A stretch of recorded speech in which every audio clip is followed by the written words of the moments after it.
Lancaster Street. Yeah. All right, Lancaster Place. Lancaster Place. I know that one. But I didn't point at you, it's easier. That was, is that by Lancaster Gate? See? 1-0 to me. Yeah. I know that he knows that one.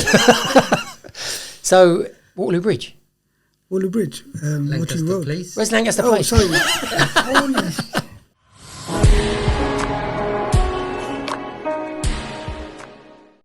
Thank you for supporting our channel. Thank you for supporting Wizan. Please like, subscribe, comment, and hit the notification bell for any future videos. Today we have Rujel Islam and Sal Rahman. Brilliant. Thank you guys for coming along. You've both just passed out. You're a bit further ahead than Sal, aren't you? Yeah, I've been out for 3 weeks now. In the cab? Yeah, in the cab. So you've now got to go for your finals appearance, which you haven't got a date for yet. So basically, I'll start with you, Sal. Tell me your journey. How did you start? What made you want to do the knowledge? Well, really, it was all about the freedom, to be honest with you, and the choice of when you want to work. And I have a couple of friends that are cab drivers, and you know, I saw their freedom and how they are with their family and being able to, you know, provide time that's required to family and stuff. And then when you think about me, I was working a 9 to 5, and then you know, you'd always have to go and get time off to do things, and sometimes you don't get that time off. So the flexibility really was attractive. What was you doing 9 to 5? Banking. Banking. Yeah. So you was in a decent sector of work, but a lot of commitment. A lot of commitment. Yeah. I mean, you don't get to see your kids, you know, on weekdays. You come home from work, it's either time for them to sleep, and then the next morning you're going to work, and then they're going to school. So you don't see them growing up. Yeah. And that was a big factor for me. And that's when I thought, you know what, I need to actually do the knowledge. How old are they now? I've got a 6-year-old, 3-year-old, and a 1-year-old. When they're 1, they're basically mum's job, aren't they, right? But once they start being able to play... You need daddy in your life. Yeah, that's it. Oh, well done. And what about then you, Rujel? That was a similar situation? I think so. To be honest, like freedom again. I honestly can't remember what the reason was that got me into it. Yeah. Obviously, there was like more motivating factors along the way, basically. Yeah. But again, freedom, to be honest. Like, what's the tipping point then? When, did someone come to you and say, look, Rujel, do the knowledge. This is a future? Not really. Like, nobody said that to me to initially get me going. Yeah. But like, I researched it kind of myself. But then there was factors along the way. Like, for example, my uncle, he's a black cab driver, and like, he was a motivating factor. He didn't initially tell me to do it, but he did. When I showed interest in it, he did encourage me. Yeah.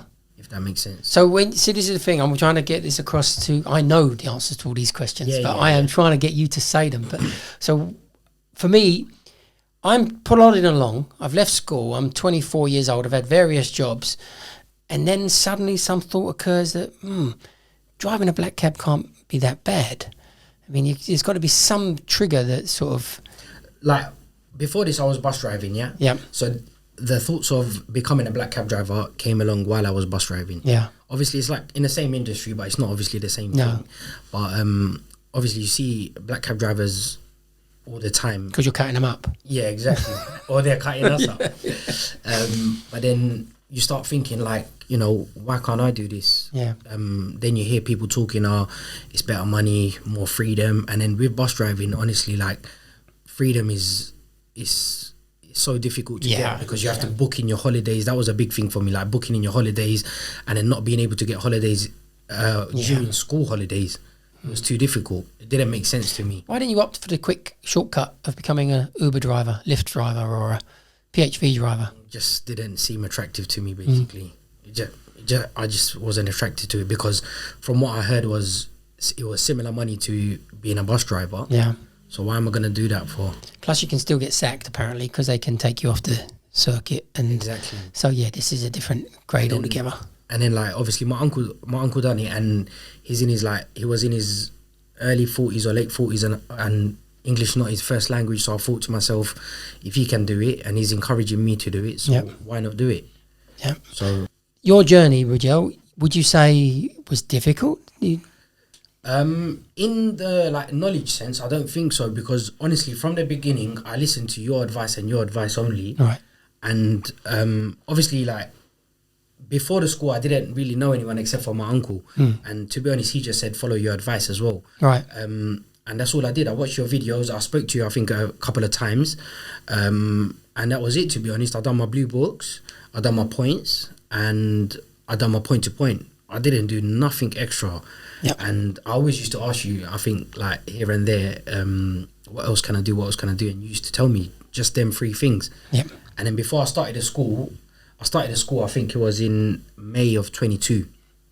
I had just finished my blue books. I'd done about 500 points revision. Not revision, sorry, 500 points. Yep. And then I asked you, like, what's the next step? You said come into the school, do your point to point, and put in for your map test. I've done exactly that. I didn't have to go to the initial talk or anything like that. I don't know at that time it wasn't that compulsory, yeah. I didn't have to do anything. So they gave me a date for the map test within like 3-4 weeks. So, and by that time, I think I had done about 1,500 points. Yeah, it's a good amount for that time. And I passed the map test, come back to the school, carried on my point to point. Luckily, I got call over partner, Fahad. Yeah. And then we started doing point to point. And then I think within 3-4 weeks, maybe my timeline is a bit wrong, to be honest. Yeah. From when I started at school, May, my first appearance was in October. That's the timeline. Yeah. So I don't know if I'm getting mixed up a little bit. So I done obviously my point to point. I didn't do nothing extra. I didn't do no like football runs, bankers or anything like that. I didn't do nothing. And I just carried on my point to point, going out, point in, blue book every single day. I didn't give it a day miss, by the way. Yeah. Perfect. And then like luckily scored my first one, gave me a bit of encouragement to carry on. It seemed like a long time at the beginning, but once I started, I just flied through it. Basically. Yeah. And then What was it? How long did it take you? Mr. McDowell pointed out to me on my suburbs. So from my first 56 to my suburb, it was exactly 1 day under 1 year. So that's straight C's. I had 1D, but my last exam was an A. Oh, so it counted itself out. Because I know that 12 straight appearances is exactly 1 year's worth of appearances. Yes. Depending on a couple of days here or there that you might But get. I also done my suburb within that. Yes. Oh, okay. So that's usually a 6-week period. So the days and the reason that may be possible as well is it's exactly 1 year. If you're exactly 56s, exactly 28s, exactly 21s, is exactly 1 year. I done the short versions. Yeah. And the A counted it out. So in under 1 year. And so how long did you do Blue Book? Blue Book took me a little while, 1 year and 2 months, I think. Oh, so if you'd have sped that part up, but then it would have changed your whole line of fate anyway. Exactly. So a different destiny would have happened. I was working full time at the time as well. Yep. So I remember like there were some days, I remember a particular week actually, I had a run going to Putney somewhere, Yep. I can't remember exactly. And then the controller called me from work. I was bus driving at the time and he's like, I've got a bit of overtime. Do you want to come and do it? I thought, you know what? I need a bit of extra money. So I come back. I literally done 1 run that day. I come back. Then the next day I went and done another 1 run. So like that whole week I just done like 1 run a day. Yeah. So that's things like that that's why it took long. Yeah. Well, I'm exceptionally proud of you. I really, I know that you did things right, but you've pointed out some things, and I think Sal might have done similar things, and I'm going to come to you in a second, Sal. There's often this thing people would say about football runs and everything else. Turnarounds, for example. They used to do, years ago, a book of turnarounds. I stopped doing it many years ago. But people would go out and run them all, and its purpose was more dictionary, reference it and see what turnaround you need. But you'd go out and run them all and find, well, out of the 1,000 turnarounds you just learned, you needed 5. So there's 995 pieces of information you wasted your time on. And the mainstay and bread and butter of the knowledge is call your blue book for the fluency, for the language. Get your points repertoire, know where they are, the road it's in, as many points as you can, so that you increase the chances of knowing what the examiner asks you. Yeah. But the bread and butter is have you practice point to point, because the more point to point you practice, the more questions you've come across that you have answers to. And that's it. There's the core of the whole knowledge. And yet people are always looking for, I need to do something else. Everything you do would be a distraction. I think people focus on that way too much. Like, honestly, we went through the knowledge together. Obviously, he wasn't my core level partner, but we were here most days together. And like even like Fahad and a couple of people we in us like that we're calling with and stuff, we just didn't used to worry about things like that because you didn't have to. Why are you going to worry about that? Worry about the main stuff first. Yeah. And then when that comes along, you just use your common sense to be Absolutely. honest. It's always been one of my super main gripes is you're learning a turnaround, for example, today for a point that's never been asked with that turnaround, ever. And then you say, yeah, but what if they ask it? Well, let me tell you about what if. On the sheet right now is a question that needs a turnaround that you don't know the answer to, that you're not bothering to learn because you're busy doing this other stuff. And if you did this one, you'd get through this one quicker and you'd come to question number 100 for that week that also needed something special that you didn't know that you can go and find. But instead, you're focusing on the what might be. Exactly. And the same for points as well. People are pointing things that have been asked once or twice, and yet there's a point on that sheet today that's been asked 100 times that you don't know. Yeah, exactly. So this has always been the focus of certainly for beginners, and also have been the reasons why I tell people to do the knowledge the way I do, because if you're going to do it the knowledge point way, you're going to be finding points that no one's ever asked and never will ask, but you're doing it on the basis, maybe they will, and I'll be lucky. Well, here's what they are asking. Let's remove the luck and make sure we know that. But your journey, Sal, similar. I know you've done very well. Slightly slimmer. When I actually thought about doing the knowledge, I thought, you know what, I have to do it in a structured way because of my background. Yeah. And so I had to take one step at a time. And firstly, it was obviously the blue books. The blue books, I completed a book within a month. So I was doing 5 runs. 4 runs a day, 20 runs a week. 20 runs a week, yeah. And then I went on to the next book. After the blue books were done, I did the Whiz Radius. I think it was 20 times asked in the last 12 months, which was your advice. And your videos are brilliant online because I watched them a couple of times and then just made sure that it was embedded in me and what you said and how to do it. And then after I finished my 2,400 runs, that's when I actually called you and I said... 2,400 runs? Yeah, you've done a lot of runs. What runs you No, runs. Sorry. Points. 2,400 points. After I did that, I called you and I said, I asked you for the missing pieces. And it was only because, not for to do the whole of missing pieces, but I wanted to do the City and West End. Yes, definitely. Yeah, and good. The City and West End for me were like vital because you're always crossing over. Yeah. And so those 2 runs, they're like 40 runs each, became my 5th book of calling over. So I did that, my points, and that in total took me about 8 months. Well, you are power working. Yeah. You haven't made a single mistake. The missing pieces definitely are great because they're trying to cover some bits you don't know. But the thing about them is you didn't need them for the first appearance. That's exactly what you told me. But what I didn't want to do is when I'm on P2P is go out pointing. Yeah. So during my 56s, I didn't have to point much. Right. It's only at the end of the 56s, there's some points that I didn't know on 28s or whatever. I would mark them down on my iPad and then make a bike list and go and see them. So that freed up time for me. After I did that, then obviously, I came to school. I met Rujel, Fahad, shortly after I booked my map test. And then I think my first appearance was in October as well. Shortly after yours. But shortly after mine. Yeah, shortly after yours. And then who did I have? I had Whitehead. He gave me a hard time because there was one line he gave me from, where was it? Seagrave Road to Robe Street down in was it Lewisham? Rope Street, no, in Rotherhithe. Rotherhithe, yeah. And I couldn't see the bridge. And I was skipping roads, etc. But the fact that I scored that day gave me so much confidence that, hold on, these guys ain't that bad. These guys ain't as bad as the horror stories that we're told. Well, you had a good examiner. Yeah, well, he was good. But then, you know what, I haven't had any problems with any of the exams. I had Mr. Gunning 3 times. I had Mr. Hall 3 times, and I had Mr. McDowell 3 times. They were all fairly. Is that 9 C's from that lot or not? Yeah. You got 9 C's there? I got 2 B's. One was from Mr. McDowell. So you had 3 C's from Mr. Gunning, 3 C's from McDowell, and 3 C's from Hall? 3 C's from Hall, 3 C's from Gunning, and 2 C's and 1 B from McDowell. What a nice record. So that's only 9 appearances. You done straight 12? Straight 12, yeah. And you done a straight 12 because of the A? Yeah. Oh, well, this is just commendable. So this is...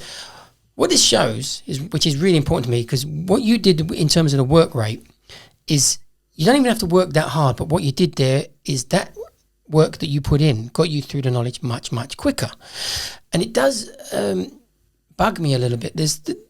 There are people doing the knowledge right now that are complaining a little bit it takes a little bit too long. And it's become a little bit of a pet thing of mine recently.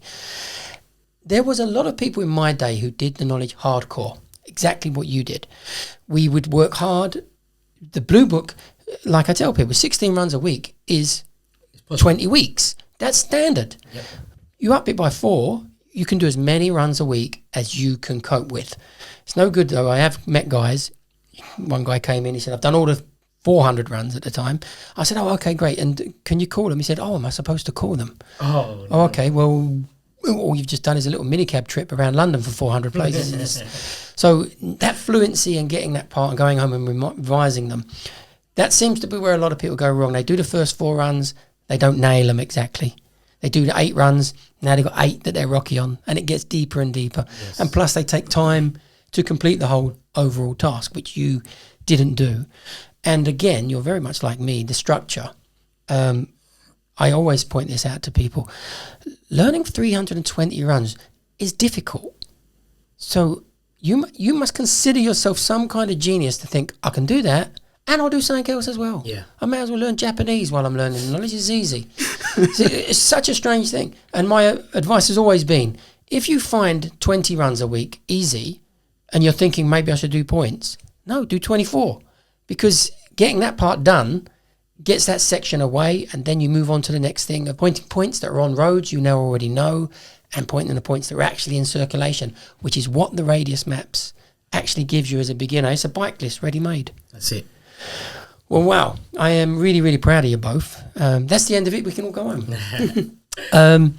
So you are going to have your rec, but you've actually been out in a cab, so you've got 3 weeks of stories to tell. Yeah. How are you finding it? No, it's been good so far. Like, I think it's better than I expected, to be honest. Oh, good. Yeah. Obviously, you hear from other people and you don't know what to make of it, and if it's true, if it's, But then when you get out there, honestly, to me, it's better than I expected. Yeah. And from what people are saying, it's only going to get better because obviously school holidays just finished. Yeah. And it's starting to get a bit better. Yeah, that was the quiet time. Yeah, exactly. So you've had 3 weeks. I mean, we was here earlier and we was talking about the amounts of money being taken. Yeah. So you want to spill the beans? Who was saying that? Well, George and David and Lee, they all spoke of plus £500 nights. Yeah, last night was good. So, the point is they were very exact with figures and stories, and I pressed them a little bit on it to make sure, because I know there's going to be the cabbies saying, no way, da-da-da. If you work, you get paid. Yeah. If you stop for an hour, you get 0. Yeah. So the case is keep the wheels turning, keep punters getting in and out, money keeps coming in, and how much can you take? So financially, you're quite happy with that then, Rujel? 100%. 100%. I'll stop off for prayer, 10-15 minutes depending on what prayer, what time, blah, blah, blah. Sometimes I'll stop off to eat as well. Yeah. If not, I just have something on the go. But I don't... If you're stopping for 10-15 minutes, it's good for your body as well, I guess. Yeah. And obviously I have to get my prayer in, and then but I'm still making good money. Yeah. No, the stopping is actually a very important part of it. I did have a friend once who he told a little story. I'm not sure if I've told this in a podcast before. The Chesterfield Hotel in Charles Street. Okay, yes. So he stopped off at the Chesterfield, and some Americans are getting out, and he's got their suitcases in the front luggage, and they've got out and walked away, and he shouted at them, what do you want with the luggage? They've expected him to get it, and I'd have got it. Yeah. I'd have got out and got it. But he's like, get your own luggage. Come here. I ain't your servant or whatever. And I thought to myself, I bet you've sat in that chair, not got up once. You're going to have thrombosis and all sorts of other problems. Yeah. And the courtesy of getting those cases out, are you joking? And but some people are serious like that. Yes, I think it was yesterday was Saturday. No, it wasn't yesterday. It was on Friday, I think. Yeah, I went into City Airport, and it was like a 5-minute wait, I think. Yeah. Wow. Yeah, really? it was good.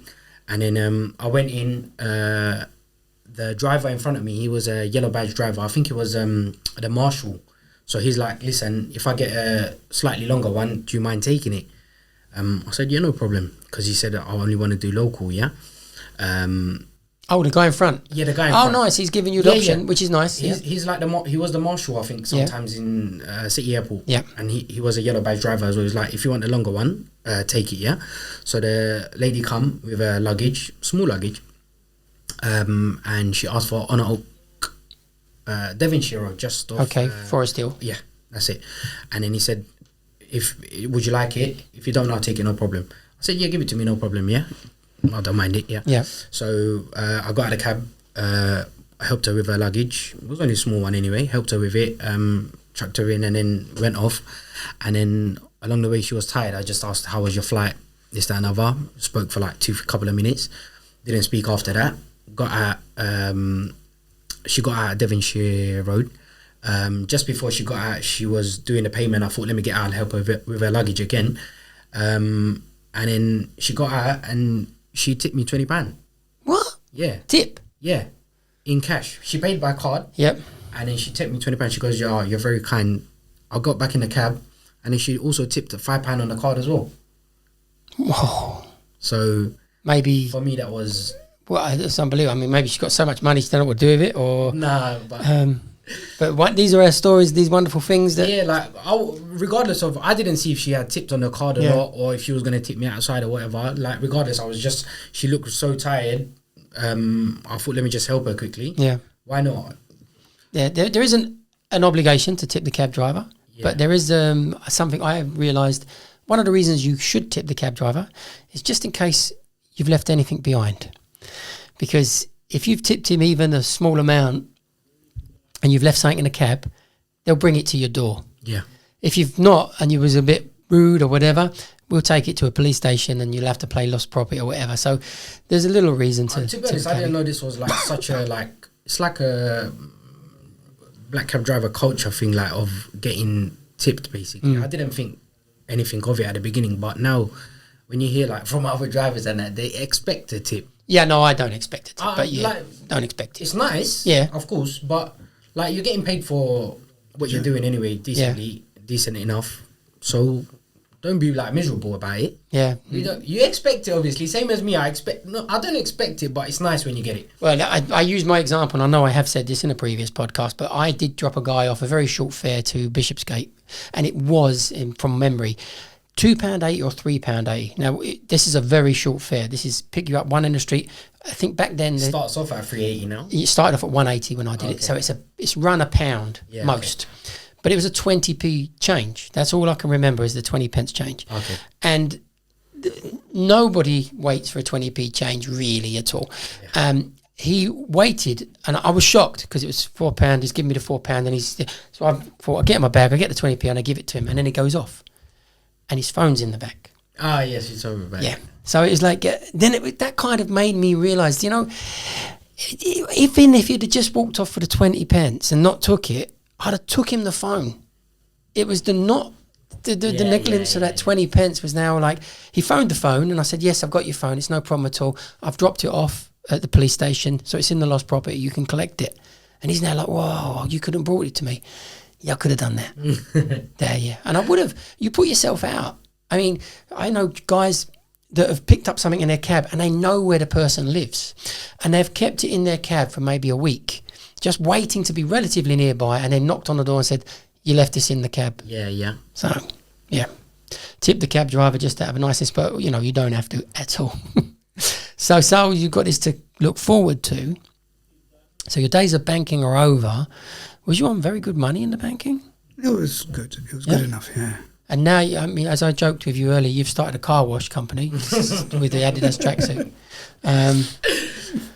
You got to try me on. Would you encourage anyone else to do this? 100%.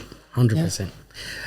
Like, obviously my journey through the actual knowledge, it wasn't difficult. Yeah. As in like learning the stuff and things like that. Yeah, but is that because you're a genius, or you was No, absolutely no. lucky, or you worked hard? No, I think I worked hard, definitely. Yeah. But also, like, I had support at home as well. Like, obviously, I'm living at home still, so I didn't really need to worry too much about rent.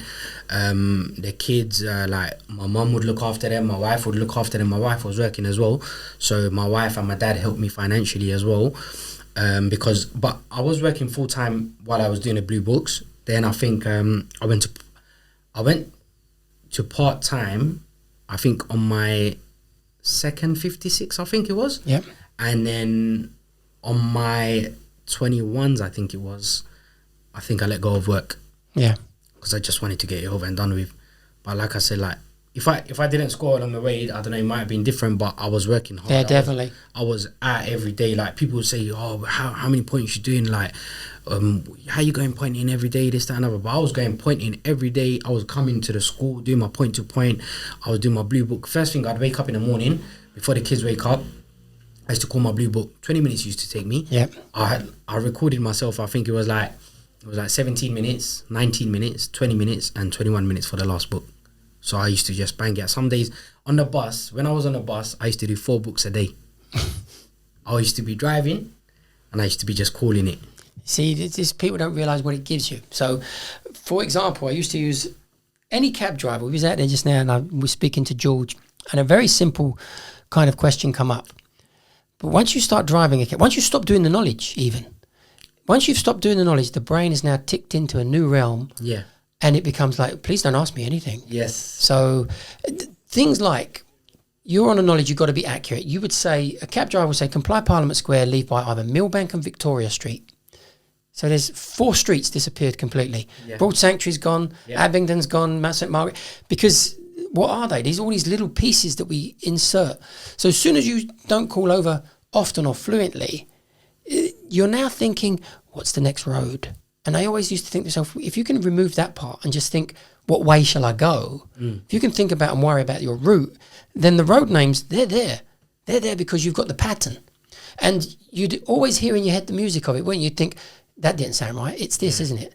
As people don't call over properly, they never get that. So it's already very, very difficult. I picked up in, I got like 2 stories, yeah? Go on. I picked up in Berkeley Square, yeah? And the guy said to me, I was just outside Annabelle's, I think, yeah? I don't know if he came out from there or what, but he said to me, the Langham Hotel. So obviously I know where the Langham Hotel is. I've heard the hotel before. It's a big point. He said to me, the Langham Hotel, and I felt like I couldn't say to him. You dropped it. Yeah.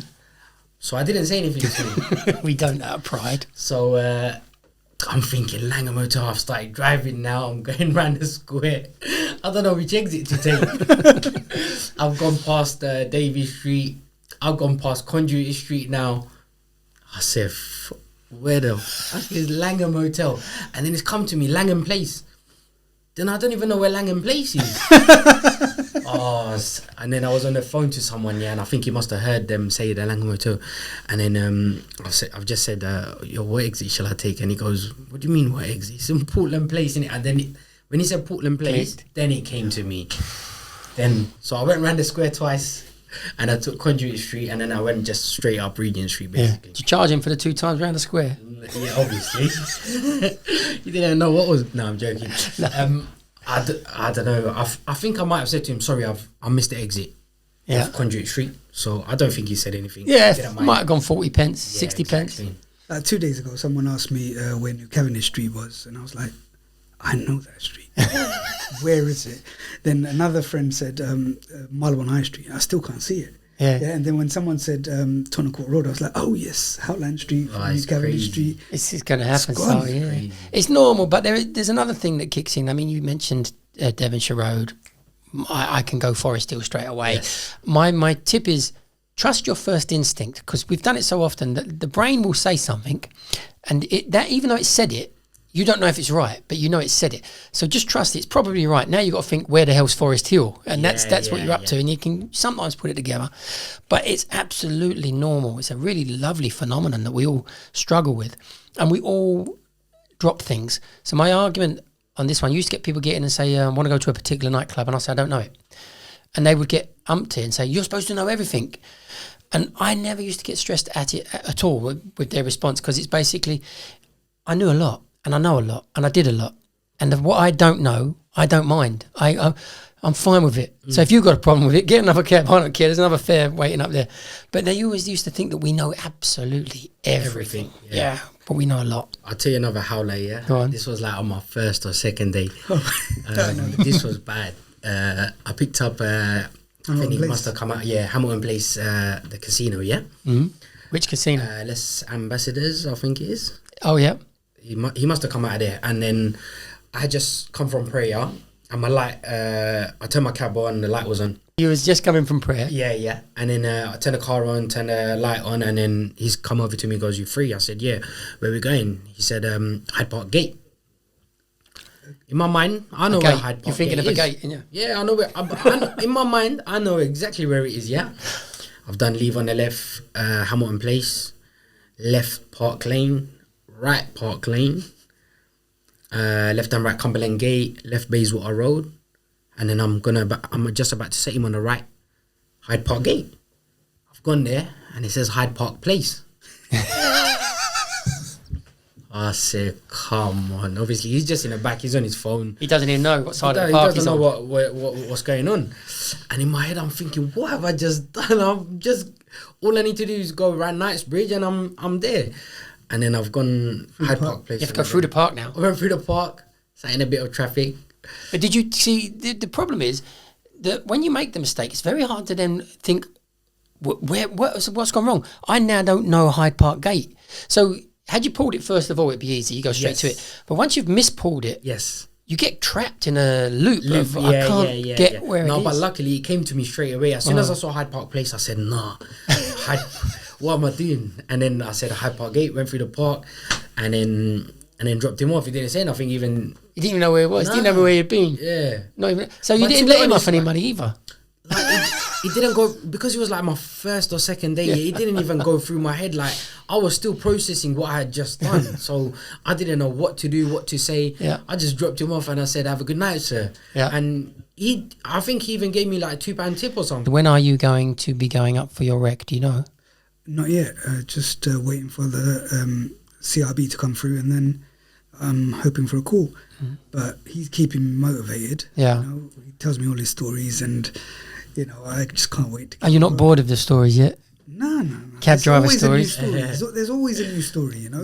New day, new story. Something new happens, and you know, I'm looking forward to it. And I know I'm not on road, but you know, I'm still encouraging a few of my friends to do it. Yeah. And trying to sell the freedom idea of it, you know, and the flexibility that you have, and work when you want, work as much as you want when you want, you know, work less if you want. Yeah. It's what you're happy with, you know. It's a life, isn't it? Yeah, of course. I often thought, I haven't worked for someone for, God knows, 30 or 40 years. And then you think of the regular job does not, it's not for me at all. I don't like getting out of bed, and I don't like going to bed. So my perfect job is to be up late and get up late. But it is absolutely the perfect job for a kind of category of person that's never going to be, we're never going to be nuclear physicists. Yes. We're never going to break grounds in some major job that's going to give us some satisfaction that we achieved something. I think, most of us anyway. But in this, at least we gain some money and freedom that you can't. It's like, when I realised, like, obviously first couple of days was a bit difficult for me. But after that, you realise, like, there's, like, no pressure with this job. Do you know what I'm saying? Like, you ain't got someone telling you what to do. Well, you might have the wife telling you, Rujel. Yeah, that's... New curtains this week. That's different, New washing machine this week. But I'll say, no problem. I just got to work tomorrow. Yeah. That's it, covered. As fast as you can earn it, they can spend it. That's it. But to be honest, like, other drivers, you don't have a problem with... I think I had one little problem in Paddington Station. Oh, go on. So I've gone in now, and like, this is the first time I've gone in, and then obviously there's two lines, when you go in, and I realised after, most people just wait in the first line instead of going into the second line, and then you have to look out for the other person's number plate. I didn't know that at the time. From what I heard, last person goes in, you make a note of their number plate, and then as soon as they go past, you go behind them. Yep. I done exactly that. I wrote number plate down, yeah. I wrote it down, I went past them, I waited for him to go check the number plate, and then I went behind him. Then guy from behind gets out his cab, gets out his cab. Didn't come to my cab straight away. He went to the cab behind him first. I can see him in my mirror. And then he's had a word with him. Then he's come to me and he's like, you all right? What's going on? You've gone in front of me. I said, is it? And then he's gone, yeah, it's all right though. It's okay, no problem. But just to let you know, you've gone in front of me. There's plenty of work around. I said, are you sure? Like, I've gone in front of you. He doesn't know I've made a note or whatever. He's obviously probably seen my badge number and he's thought, cut in. Let me. He ain't made a note. He's just pulled up behind that cab, hasn't he? Yeah, exactly. Go on. I've made a note. 100% I know, like, in what order it's in, yeah? And to be honest, if I had cut in front of him, why are you going to the driver behind you first? Why don't you come and say something to me? Come for some reassurance. Yeah, and then the way you've come and said, oh, it's okay, you can go in front of me, like, it shows me that definitely you're behind me, yeah? Just wait in it, like, it's moving fast. Why come out and go speak to the driver behind you, then come to me? Like, it didn't make sense to me. And then I've gone to him, like, I've just said to him, what, just because you've seen my badge number, you think I don't know what's going on? And then his tone changed a little bit. He goes, oh, it's all right. So I said, listen, mate, if you want to go in front of me, just go. I don't have a problem with it, yeah? And then he goes, no, it's all right. And then he's jumped in his cab, and then that's it. You didn't let him know that you'd already written down the number plate? No, I thought, what's the point? You know what? He's going to say what he wanted to say anyway, so... Yeah, this has been another... We spoke about it just earlier. They're blaming the 80 badges for everything, which they've always done. Whoever's new gets the blame. And in this instance and in many other instances, they're wrong. And what you have to realise here as well is this is one cab driver with one mental idea that he thinks he's right on. So us in general as cab drivers, for example, if that was me behind you, if I was 100% convinced that you pushed in front of me, I'd have said nothing. Nothing. Because, like you said, it's moving. Yeah. I'll get out and say something now, what, have an argument maybe? Have a fight maybe? Or make a friend, I don't know. But right now, I don't need to bother doing anything. It's one cab. If it's really, really quiet and it's been quiet and where everybody's scratching for fares, I would say something. But I'd have to be 100% sure. Yeah. But the guy had obviously made a mistake. He hadn't clocked the fact that there was two queues and he was on the second one behind the cab. It's not even that. I think he just saw my number and he thought, let me go and say something, because he had that kind of... Well, that's worse, isn't it? That means he deliberately did it rather than thinking he was in front of him. He had that kind of like that attitude, like if he... he's only new. Yeah. He came, put his hands in his pocket. It was a 7 number. I think, if I'm not mistaken, I didn't really pay attention to his number. No. But he put his hands in his pocket and he, right, mate, you just went in front of me like that. But this is one of the funny things. I mean, I generally, like we said, if you think I've done something and you come to me, I'll pretty much know for sure whether I'm right or wrong. Yeah. If you've done something to me, you have to weigh up the fact of what are we going to gain by getting out and doing anything. Or one of the rudest things, and a lot of drivers do it, is that they think the fare is theirs. So they will pull in front, that fare's mine, say something, try and drag the passenger out, get them in their cab. And it's such bad PR. Yeah. If you thought that fare was yours, fine, but it's gone now. Go for the next one. Take the fate. Just I think that's the only like thing I've seen in the last 3 weeks. I've only been out 3 weeks. Yeah. Against another driver. And you've already been twittered. They're probably already on Twitter. Look at this guy, he pushed in front of me, filmed and everything. So, I don't think. 100%. I was in the right. If you knew the plate that was in front of you, you've done it. You've done it exactly right. Yeah. So maybe he watched this now because he's a fan of the show, and he'll say, "Oh yeah, that was that geezer." I remember. Oh dear. So how are the wife and kids taking it? I'll be honest with you. I've been working quite hard the last 3 weeks, obviously. Yeah. I think. Is the wife counting the money? No, at the moment, no. Not allowing her? Nah. Just you told her it was dead out there, because that's the trick. That's it. How much you earned today? Nah, just Nah, it was rubbish. 70, £80. I don't think it was worth doing the knowledge. Yeah, but I'll Just stick enough at to it. make the rent. I'll keep sticking at it though. Don't worry. She has a. She doesn't really ask, to be honest. If she just asks, like, was it okay yesterday, this, that, and other? I say yeah, because she's working full time as well. All right. So like, she'll do like, I'll do the drop offs in the morning, and then my mum usually does like the pickups from school, or even I pick them up from school sometimes. Yeah. And then obviously she does evening shift basically. Yeah. But obviously I want to get to a point.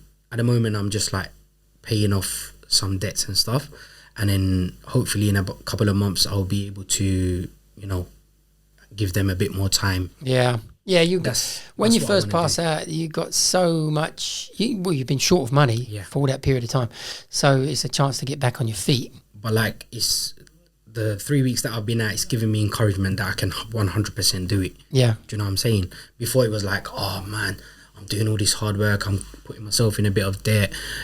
Is it going to be worth it? But the first 3 weeks have shown me that 100% it's been worth it. Get myself out of debt, then I can relax. Yeah, you know what I'm saying? Yeah. So you're going to buy a cab, rent a cab? I'm renting at the moment from Paul. Yeah, Paul HP Taxis. HP Taxi, that's it. Like, pick me up from Greenwich, where the office is now. Took me to the cab, and then I got a new one off him the next week. Electric. Electric. Brand new one. Handover was perfect. It was I picked it up from Brewery Road the next week, and straight off the showroom. Yeah, straight out of the showroom. Yeah, I think one of the newest ones, because it was a 73 plate. It just came out in September. So it's like there's nothing to like complain or it's been perfect. What do you like to drive? Is it nice? What, the cab? Yeah. Our cab is wonderful. Like, you're in there for like 7-8 hours, or some people even longer. But what's your longest shift? We talked about that earlier. No, honestly, my longest shift so far has probably been about 10 hours, I'd say. Wow, you're a lightweight, Roger. Yeah. I don't need to do more than that. But yeah, like, I've not needed to do more than 10 hours for what I'm happy with. Do you know what I'm saying? Yeah, wow. Like yesterday, I think I could have gone on a lot longer, but I said to myself, no, what's the point, Go home. Go home. Why am I going to get home so late? I had a nice sleep. Completely forgot about the podcast in the morning. And then, but yeah, like, you can go on. Yeah. You can go on. Can do a full 24-hour shift, I think, to be honest. Well, maybe Sal, tell us about appearances, about any of your appearance stories. Appearances? Yeah, any good ones? I mean... What was your best appearance where you think you hit it out of the park? I think it was my first one with Mr. Gunning. You had a gunning for the first 56? On my first... Sorry. My first one with Gunning. Oh, your first appearance with Gunning. I think that was on my third 56. And... you hear a lot of horror stories, and you're like, when you face Gunning, he's going to kill you, and you're like, okay, so that's the person I need to concentrate on then. Yeah. So I did his work and made sure that I didn't pick and choose. I did everyone's work. And when I appeared in front of Mr. Gunning, to be honest, I was nervous. Yeah. And and actually he did me a favor indirectly, because I was so in the mood of like just calling fast, right? And then he gave me a run, don't remember what it was, but when I started calling it, I was going quite fast. And he told me, with quite a loud voice, stop, that's not going to work with me. And I was like, okay, cool. And then, after the appearance, he explained to me why he said that, and it made total sense. So then I slowed myself down, and he gave me the next few runs. There was one particular run where it eliminated everything that people say about him. And that was from Brockley Way to Polworth Road. There's a hall. Streatham. Yeah. To turn to Hopton. Yeah. Hopton there. and Polworth. Yeah, but what's the point? But there's a point there. Inside those two, there's a point? There's a point. Yeah, that's on right. Polwarth Road. Streatham Conservative Association. No, that's on Gleneldon Road. Gleneldon Road. But there's a point. On It was a turnaround. That's how I know it. But I don't know there was a point in Polwarth. So there is a point there. Coventry Hall. Yes. Coventry Hall. Wow, okay. Coventry Hall. That's on Hopton Road, right? So, and I was like, yes, I know this run. Yeah. So I started the run, and I went as fluently as possible. And then when I did right onto, I believe it was Gleneldon Road, left Madeira Road, and now I stopped. And I was like, oh my God, what is it? Is it Polwarth? Hopton? Is it Hopton? Is it this? Is it that? It's running through my mind. And he can see me guessing. And then I thought, you know what? I'm not guessing. I skipped the road and I said, Polwarth Road, sit down and left. And he turned around and said, I know what you were looking for. You were looking for Rutford Road. And I was like, yes, sir. I wasn't sure whether it was Rutford or Hopton. Yeah. And I didn't want to guess. And he was like, don't worry. I'm not going to mark you down for that. Because I knew what you were looking for and I can see you were looking for it. And when he did that, I was like, wow, you're not as bad as they say. Well, it's a good gunning story, yeah. Yeah, you're not as bad as they say. And, that encouraged me. And then on the next appearance on 28th, when I had him again, he had a new examiner observing him. And at the end of the examination, he was like, I think, do you know what? Gunning dropped me on to 28th. Yeah? Gunning dropped me to 28th. It wasn't my third, it was my fourth appearance. And at the end of that examination, when I saw him on 28th, he said to the new examiner, he goes, that's why I dropped him. Yeah, because I did so well, and he was the pace was good. I always drop points. Yeah. The only person I didn't drop points with was Mr. Hall, because he gives you big points. Yeah. And you just have to see the line. But dropping points is par for the course. Correct. Minor. And you shouldn't let that bother you. No, not at all. I've dropped big roads. I've dropped Pomeroy Street in my on my rec. Yep. I couldn't see it. I dropped Orpheus Street, and to be honest, I dropped that twice with two different examiners. He reminded me. Yeah. On Daneville. Probably two different levels. And then when Gunning said Daneville Road, I was like, oh, did I just drop that? Yeah. But the thing is, I've dropped 9 points on one appearance with Mr. McDowell. Yep. And then I was surprised that I scored. I was like, and those are the things that kept on giving me confidence. Yeah. Yeah. And, telling me that, you're doing the right thing, continue. Yeah. Work rate and everything's all bang on. Yeah. You know what you can cope with. Yeah. There is not a measure that, you have to do 6 hours today. You know what you need to do. Yeah. Every individual is different. Yeah. So, just stuck to my kind of work rate, and then I'm here now. I know. Okay. You've hit upon something really great for the points situation. And I always used to tell you, basically, you drop a point, you lose a point. You kill a run, you lose 10. So your run skills is what really counts. You get 4 runs correct, you kind of got 40 points in the bag, minus points that you've dropped, but you're above and beyond. So there seems to be amongst knowledge students, there are the I am points and I am runs. And I'm afraid if you're points, you're on the wrong side of the statistics. Yes. Because you can know every single point in London and you will never score. So you've got to be able to do the runs to get your scores. The other thing you've hit upon is Orpheus, Daneville, is Blue Book rhythm. Yes. And it's the Blue Book rhythm that will throw you into position. And the Pomeroy, same. Blue Book rhythm, you hit Old Kent Road.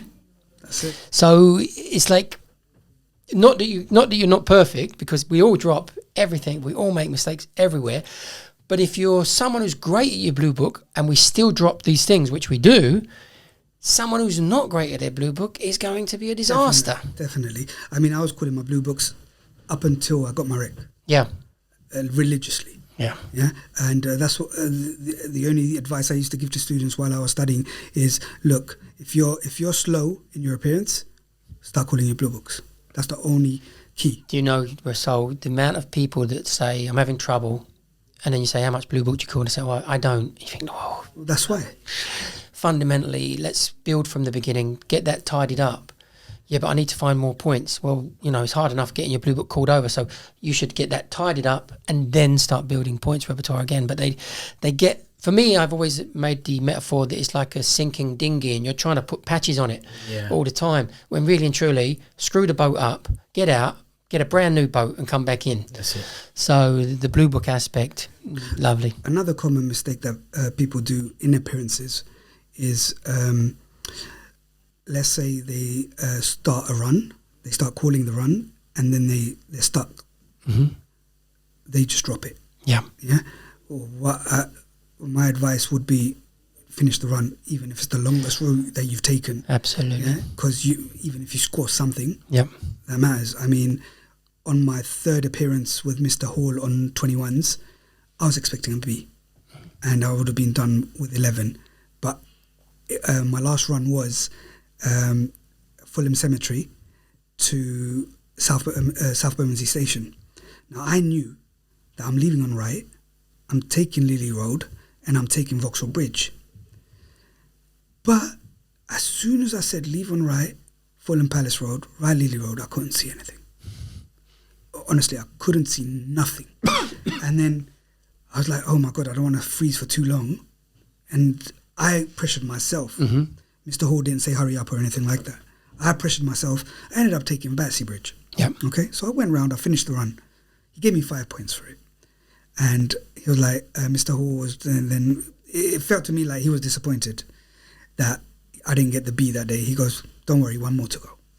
Yeah. And it was on me because I went blank. No, but in one sense, it wasn't the B.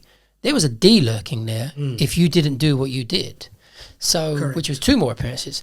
So you saved the day. And again, I don't mean to pipe on about certain rules that I've set myself, but the fundamental rule for anybody beginning to do point to point isn't the perfect route. It's getting there. Yeah, yes. correct. No matter what route. And that's what I'm trying to explain. Yes. Just take them there. Have that strategy. Just take them there. Whatever way you see it. Someone, they said yesterday, was 2 roads from the end and got stuck 2 roads from the end and said, I can't finish the run. So there's the mental block. Now, I always think to myself, let's imagine we're 2 roads from the end. Let's say it's even as simple as 2 forward roads. Do you know a left or a right? Just take that, see what springs up, rely on Blue Book fluency, bring it together, arrive at that destination with roads that work, and then laugh at yourself afterwards. And then at least you've got 1 point in the bag. And if you was about to score 23, you've just got a C for that crazy ending. So it is a really, really good piece of advice. Absolutely look to be able to set it down and every single run, finish every single run. The route is secondary and you learn by it. Did I tell you about my last appearance? No, go on.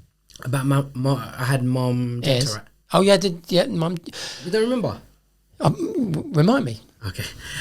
So obviously, like through the whole examination process, in my head, I was like, get a C, let me get out of there. I never went, I need an A, whatever. So along the way, C. I think I got a B from Mr. Loskovich and Mr. Patel.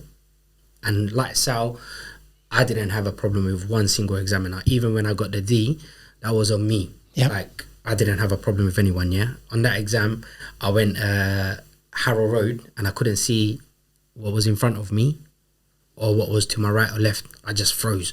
That was the one I got a D, yeah? But like I said, that was on me. Then on my last exam, it was on my last exam, I'm 2 up now on 21s. Obviously, if I get an A, I got my rec, and if I get a C, 1 left, and if I get a D, then I'm still in the same position. So it was a fairly easy exam. First line, in my head, I've scored 9, 10 out of 10. Second line, I've scored 9, 10 out of 10. Yeah? What, easy? Fairly easy, yeah. Fairly easy. I'm not going to say, they were so difficult. I managed to get, fairly easy, I'd say, yeah. Third line now, yeah. Line was easy as well, if I'm not mistaken. Not easy, but, If you practiced, it was one that's in your repertoire. It wasn't one you had to think of. That's it. But the point was Louis Vuitton on New Bond Street, yeah. I couldn't remember if it was leave on left, leave on right. I said, you know what? I'm just gonna guess, and I'm gonna go, yeah, because I've picked the point up now. I'm gonna do it, yeah. So I've done leave on left, leave on right. In my head now, I'm thinking again, like I've never thought this in any other appearance, but in this appearance, I was counting the score, yeah. In no other appearance have I ever thought, oh, you know what, maybe I've got a C, maybe I've got, you know. But this appearance, I don't know why I was counting it, yeah. So in my head, 9 out of 10, 9 out of 10, and in this one, if I've left it correctly, I'm either getting a 0 or I'm getting a 9 out of 10 again, yeah. 9, 10, whatever out of 10, yeah. Now, on my last line again, it was I think it was Mill Street. Yeah, Mill Street to up in York Way, Handyside Street, Granary Square. I think it was. Okay, are we talking which Mill Street? West End or Mill Street? Jamaica Road. Yeah, okay. Jamaica Road. In my head, that one is 10 out of 10, 9 out of 10 as well. Yeah. So in my head, I've either got an A or B. Or 30 out of, you know. You'd have lost 10 for the bad run. Yes, if I've not left it correctly, obviously. I can't do nothing about that. So in my head, I've either gotten an A or I've scored at least, yeah? So I'm fine with it, yeah? Regardless. So I'm sitting there waiting, and then Mom Jantara is writing out the score, and then she goes, oh, okay, don't worry. She says something like, oh, don't worry, calm down, you've scored today. I said, oh, okay. So in my head, I've scored. I don't know what I've gotten yet, yeah? So she's giving my paper back now, and I saw a C. And like I think the first, I'll check it in a bit, yeah. But I think first one was 9 out of 10, second one was 9 out of 10, third one 9 out of 10, last one is a 0. So in my head I'm thinking, okay, I've scored today, yeah, but the last one is a 0. Not the third. Not the third one, but the last one is a 0. I'm thinking in my head like, what's going on here? Why am I getting a 0? I'm calling it over in my head. That time I've left, I've gone to the reception, I've given him my card, he's giving me my date, and then I'm still looking at it and I'm thinking in my head, what has happened that she's giving me a 0? And all I can think of is when you come out of George Row, I've come out of George Row and I've done a right into Jamaica Road. So there is a no right turn sign there, but underneath is taxis are allowed. Exempt, yeah. So I'm thinking in my head, it has to be that, yeah. I've said to myself, I'm gonna go back inside, yeah. I need to ask like if it's because of that or not. And then I've said to the guy at the front, and Mr. Whitehead was there at that time. I said, so is it okay if I go back inside? I just want to ask the examiner a question. Mr. Whitehead's giving me a bit of a funny look, like thinking like, what's going on here, yeah. He didn't say nothing, but the guy said, yeah, go inside quickly if you don't mind. So I've gone inside. I've said, Mom, if you don't mind, can you just explain why I've got the 0, please? And then she's gone, she's looking at it, and then I don't think she can remember. And then I've said, Mom, is it because of the right turn out of George Road? She said, yeah, there's no right turn there. I said, Mom, if you don't mind, can you just check it, please? Because I'm pretty sure underneath there's a taxi exempt sign. So she said, yeah, I'll have a look. And then she's gone, okay, Mr. Islam, can you sit down, please? And then she's gone, can you call her run again? Last line again, please. Called it exactly the same. I haven't changed anything. And at that time, she gave me -2 for hesitation anyway, on that line. So she's gone, she's added up the score again. And then she's surprised herself. And then she's gone, oh, Mr. Islam, I gave you a wreck today. Oh, bravo. So I was like, oh my goodness. But you wouldn't have had your wreck had you just walked out. Yes, exactly. Like I would have scored. I scored a C. Yeah. If I just walked out, then yeah. But I'm not saying I advise people to do that. But in my head, I knew, like, I kind of knew if it was that, I'm getting an A today. You are not exactly the same. But just recently, this week, a guy phoned me up and he said, Dean, my friend, I'm coming to you because I know you're going to know the answer, Dean. But my friend basically did Montague Close, Cathedral Street, rather than doing a right into Duke Street Hill, and it would have been his wreck, and Mr. McDowell gave him minus so many points for using Cathedral Street instead of going right into Duke Street Hill from Borough High Street. Okay. And I said, okay, well, the right from Borough High Street into Duke Street Hill is illegal. You can't do that. There was a spell where you could, but even then it was a grey area. But now it's clear. The signs that I saw, everything is now absolutely clear. That's not legal unless there's an exemption come up. And he said, yeah, so what should I do? I said, well, just write in and say, look, this is what's happened. He lost about 4 or 5 points for it, and it put him below the 24, and the C would have given him his rec. Okay.